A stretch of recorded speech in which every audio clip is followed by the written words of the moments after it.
Madam President, a year ago, coronavirus cases were beginning to climb on U.S. soil. Shutdown measures were starting to take effect. Americans have endured one of the strangest and most painful years in living memory. Nearly 2 million Americans have been hospitalized with serious cases of the virus. More than 500,000 have lost their lives.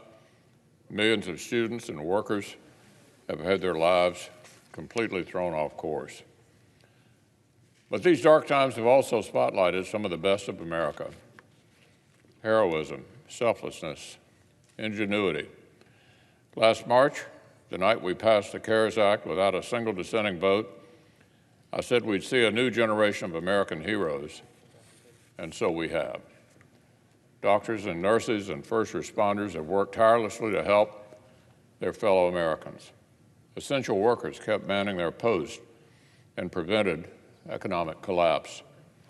Neighbors looked out for neighbors, and small businesses shifted gears almost overnight. Children and parents have fought to adapt to extraordinary disruptions. And incredible heroes in lab coats in America and worldwide worked at light speed to decode this new enemy and create life-saving vaccines in record time. Today, together, we're standing on the cusp of a new springtime for our country, not like anything we've experienced in our lifetimes. More than 95 million vaccine doses have reached American arms, another 2 million every single day. COVID-related deaths have plummeted, now less than half of their high, particularly for the elderly and the vulnerable. Science reaffirms kids can be safely in the classroom right now. States are starting to lift blanket restrictions, freeing citizens and small businesses to follow smart precautions themselves. And for weeks, every indicator has suggested our economy is poised to come roaring back with more job openings for Americans who need work. None of these trends began on January 20th.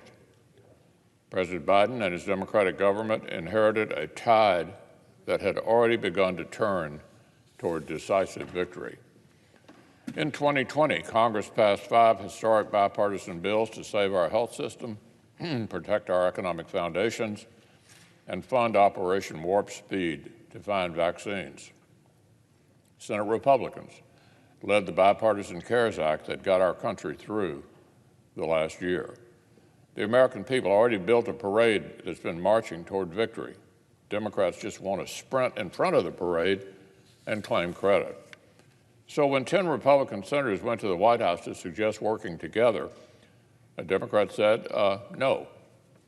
Both the Democratic leader and the White House chief of staff now indicate they think President Obama's problem was that he was too bipartisan.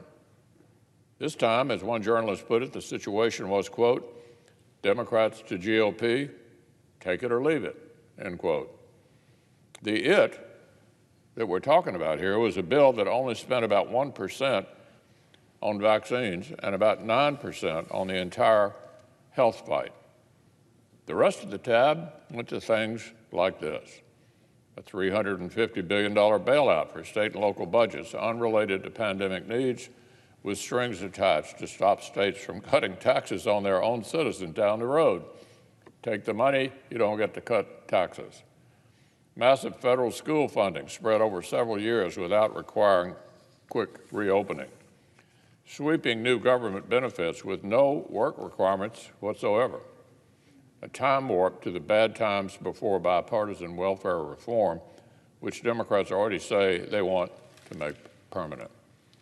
And agricultural assistance conditioned not on specific financial need, but solely on the demographics of the farmer, which some liberal activists are celebrating as reparations. Only about 20% of the spending went to $1,400 direct checks to try to and keep all of the unrelated socialism out of the spotlight. This wasn't a bill to finish off the pandemic. It was a multi-trillion-dollar Trojan horse full of bad, old liberal ideas. President Biden's own staff keep calling this legislation, quote, the most progressive bill in American history. Hardly the common sense bipartisanship that the President promised. So we pause today at the one-year mark to remember and to mourn. But we also look with great optimism toward the future. 2021 is set to be an historic comeback year, not because of the far-left legislation that was passed after the tide had already turned, but because of the resilience of the American people.